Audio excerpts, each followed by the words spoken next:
Je m'attendais pas à vouloir en discuter, très sincèrement. Je pensais que ça allait être nul à chier, aller à la limite du drôle, mais dans le sens rire jaune, quoi. Où j'allais être tout le temps en mode oh, mais non, mais non. Mais au final, ça a été assez surprenant. Alors, c'était pas forcément non plus incroyable, mais c'était pas non plus nullissime. Et j'aimerais quand même vite fait revenir, ainsi que sur autre chose, qu'on va parler après, vous verrez, mais qui touche le streaming, et donc forcément je me suis dit que c'était adapté dans cette vidéo et pas dans une autre, parce qu'il n'y a pas assez pour une seule vidéo. Bref, je vais essayer de vous résumer au mieux le débat de Jean-Luc Mélenchon et Zemmour. Alors bien sûr, ce que je dis n'est pas des vérités, je le répète, hein, parce que on va probablement, certains vont me le souligner.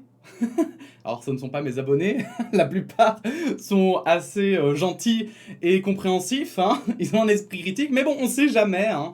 Donc non, ce que je dis, bien sûr, est ma vision de la chose, mon avis, mon opinion, et c'est bien pour ça que d'ailleurs ces vidéos ne sont pas montées, pas coupées, c'est juste pour m'exprimer et donner mon avis, quoi. Si vous intéresse pas, rien ne vous empêche d'aller en voir d'autres, bien sûr.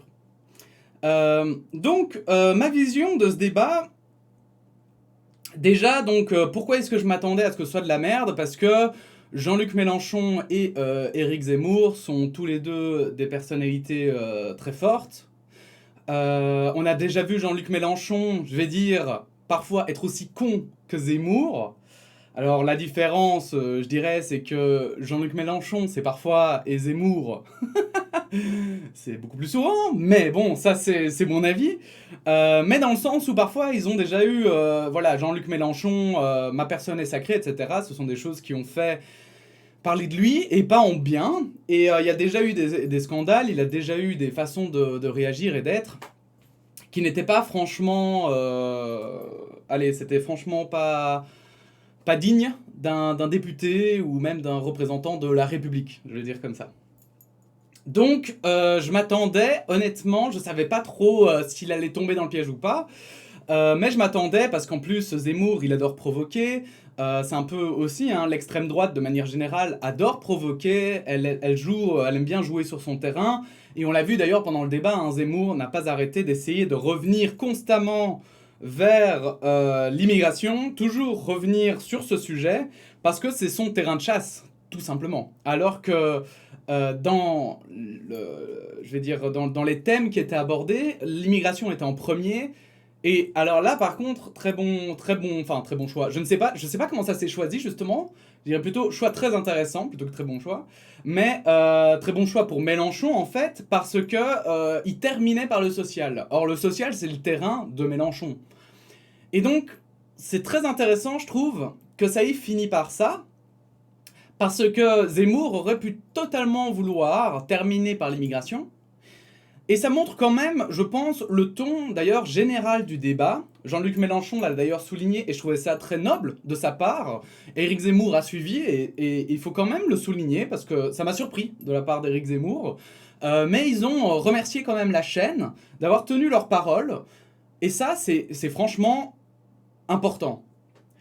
Parce que ça montre qu'il y avait quand même des deals derrière, et que si tout s'est bien déroulé, c'est parce que tout le monde a su garder sa promesse, a su tenir sa promesse, et ça permet d'avoir justement ce genre de débat où tout part pas en sucette. Moi, je suis pas d'avis comme certains qui disent c'était de la merde, il y avait rien d'intéressant, etc. Non, je suis pas d'accord. C'était intéressant parce que justement, c'était pas juste, voilà, c'était pas juste, comment dire, de la haine ou des invectives où chacun s'insulte. Non, c'était vraiment, je vais dire, un débat, quoi, une discussion, plutôt une discussion qu'un débat d'ailleurs. Mais bon, bref. Continuons un petit peu sur le résumé de ce débat. Donc, Mélenchon a beaucoup parlé, évidemment, des sujets qui lui tiennent à cœur. Tout ce qui... Voilà, lisez son programme, j'ai envie de dire, hein, mais c'est forcément... il a parlé de la pauvreté, il a parlé de l'énergie, d'ailleurs, et de l'écologie, hein. Il a parlé de l'immigration, forcément. Il a su placer un petit peu la police, et d'ailleurs... une vision que je pense partagée hein, dans la police. C'est assez intéressant parce que c'est aussi cette vision un peu. Je fais juste une parenthèse dessus, mais c'est juste que je sais plus ce qu'il avait dit, mais il l'a bien dit. En une phrase, il a su résumer moi ce que j'ai dit en une vidéo de 20 minutes. Bref. Bon, bref, c'est thème habituel.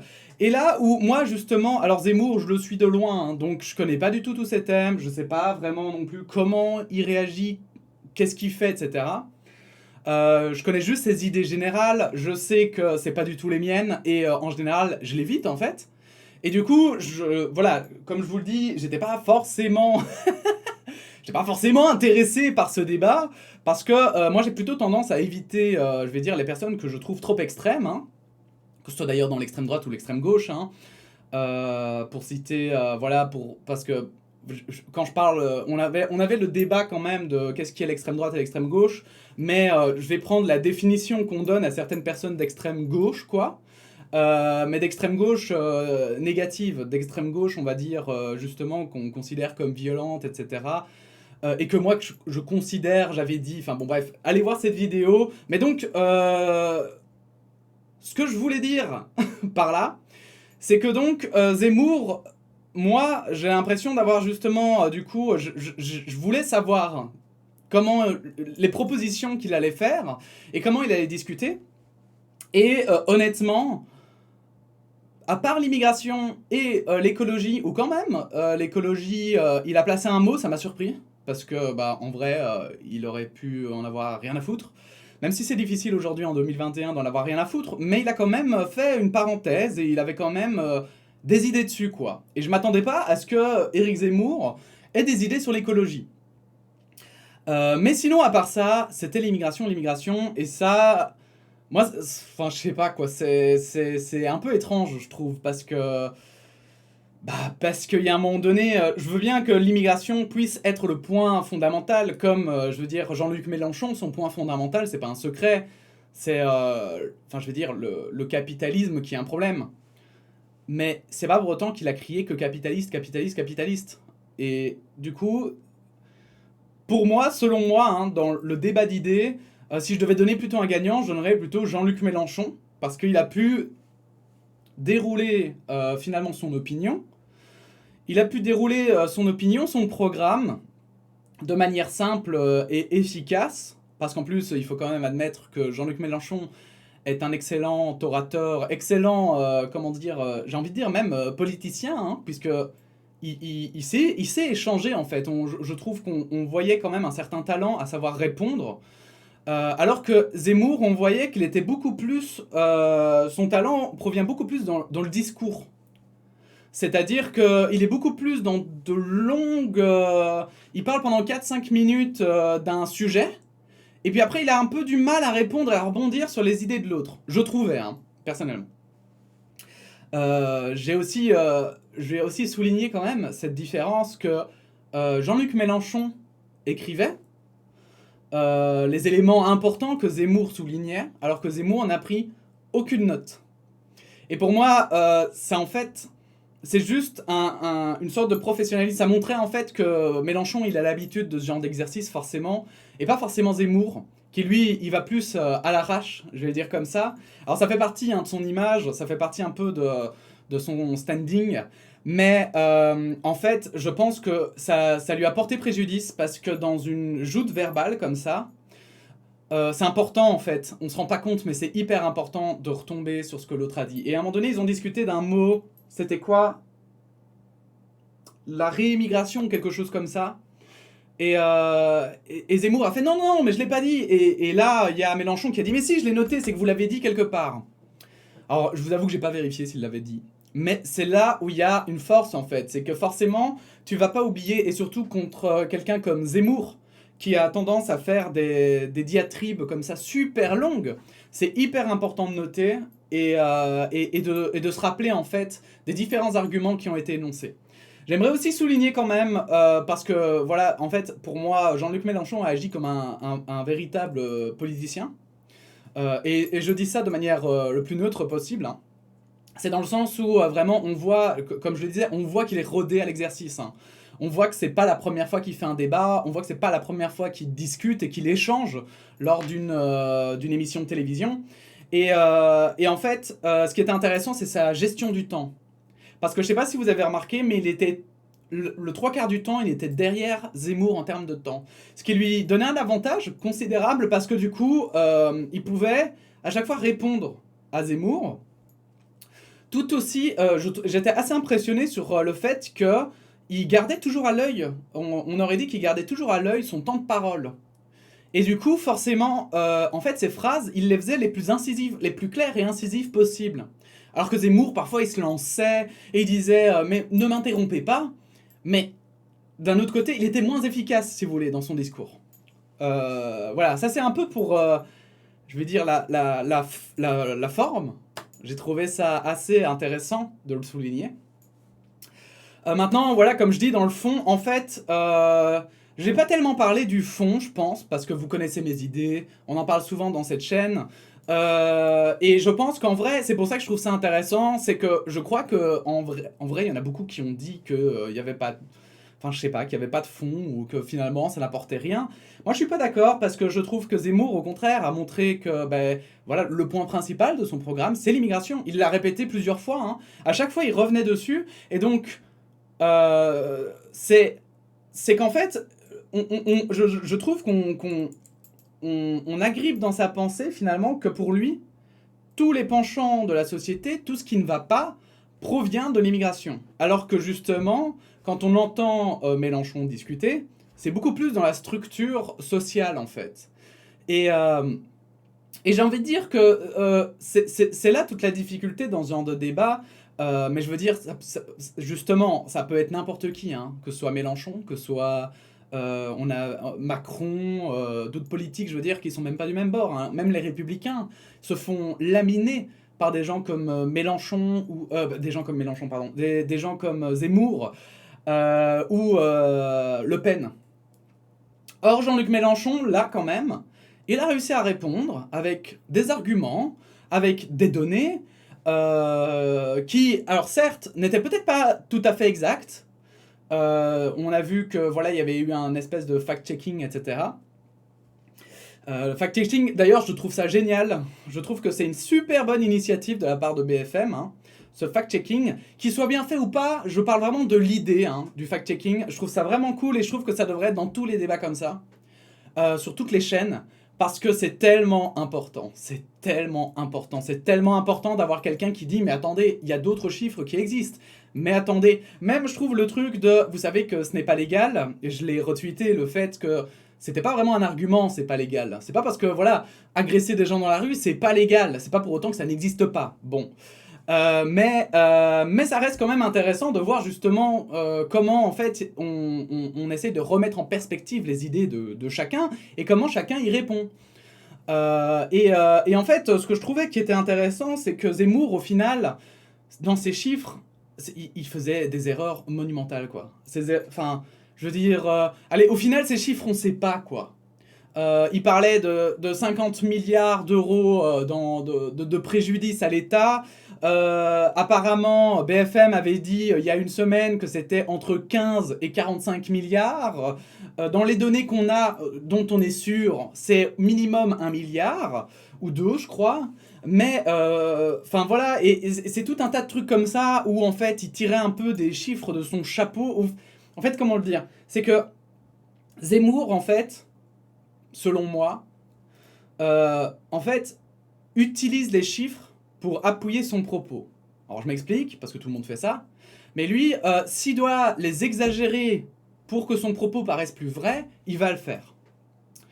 Il va pas exagérer un petit peu. Il va vraiment, genre, augmenter de plusieurs millions ou plusieurs milliers, enfin... L'écart va être vraiment, je veux dire, la marge d'erreur est gigantesque. Alors que Mélenchon, sa marge d'erreur est beaucoup plus basse. Parce que même s'il prend les données de son parti, ce sont des données qui sont pas non plus... vous savez, c'est un peu comme dans les manifestations, quand il y a le décompte de la police et le décompte des manifestants. C'est un peu la même chose. Mélenchon, il a le décompte de son... Enfin voilà, je sais pas si c'est de son parti.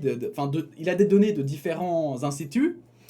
Et après, voilà, il y a peut-être d'autres différences avec d'autres instituts, mais l'ordre d'idées des chiffres en général, ils se suivent, quoi. Voilà.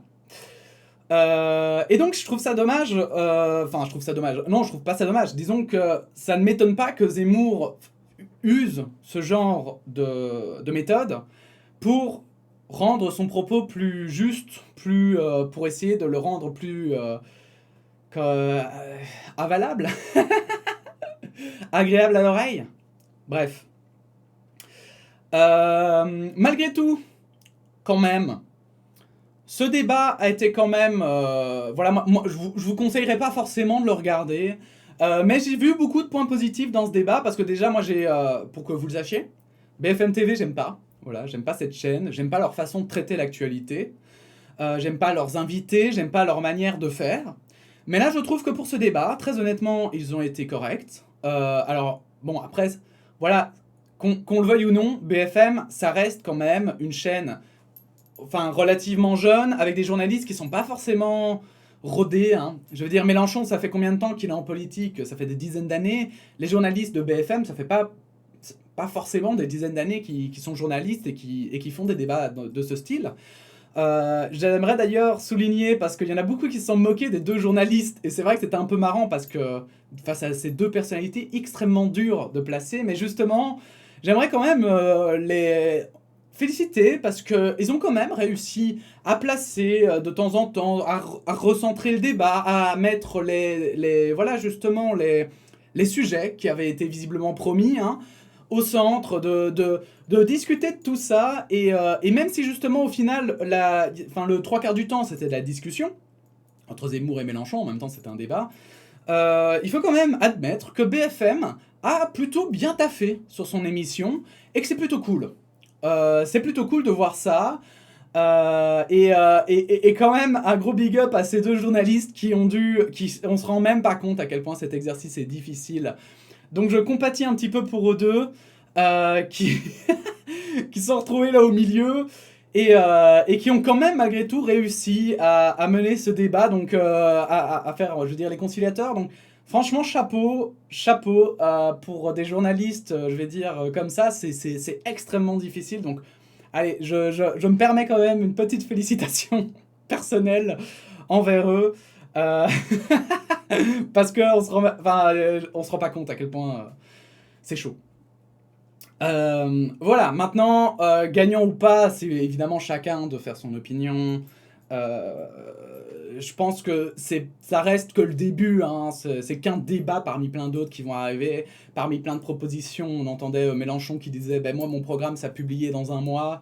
Il y avait Zemmour qui disait « Ah, moi, je sais pas, je me présente pas, qui sait ?»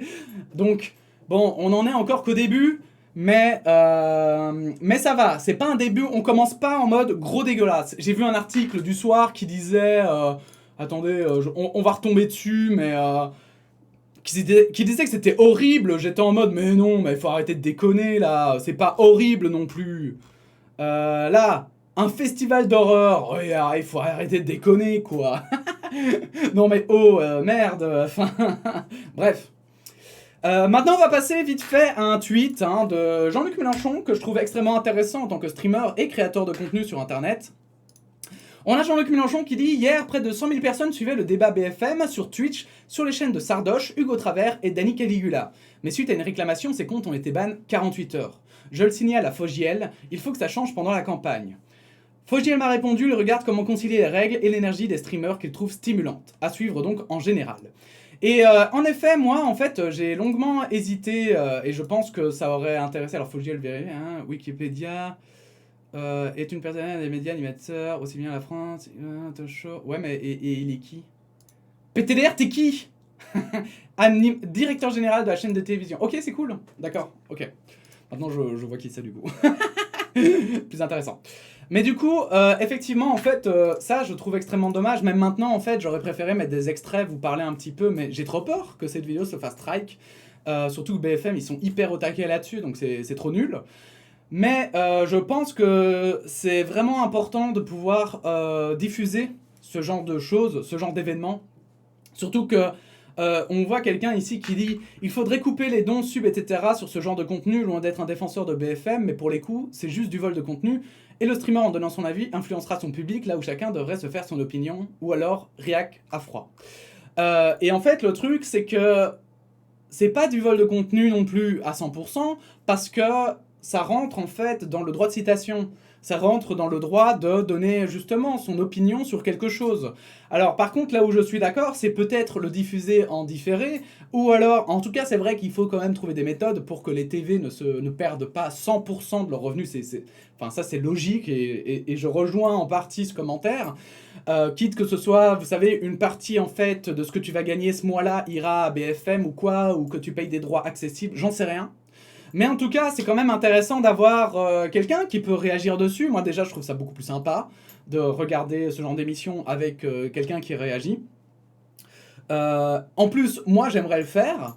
Et surtout, c'est aussi la liberté d'expression et de pouvoir donner son avis. Et bien que la chaîne diffuse ce contenu, il y a un moment donné aussi où Jean-Luc Mélenchon et Éric Zemmour sont des personnalités publiques et qu'on devrait avoir le droit aussi de pouvoir prendre ce qu'ils disent, prendre leurs opinions qu'ils ont exprimées pour pouvoir les critiquer par après et donner peut-être une autre vision de la chose ou d'autres arguments.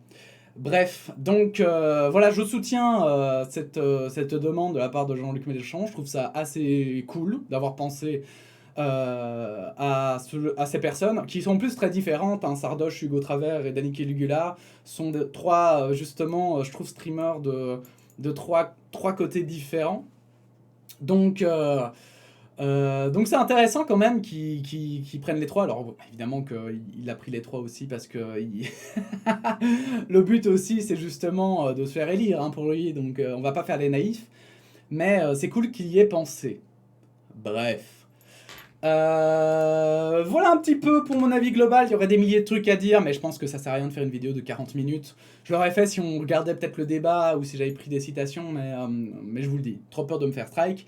N'hésitez pas en tout cas si cette vidéo résumée avis vous a plu, n'hésitez pas à donner votre avis en commentaire, n'hésitez pas à liker, à partager, à vous abonner à cette chaîne. Et puis sinon on se dit à bientôt pour de nouvelles actualités. Voilà, la bise.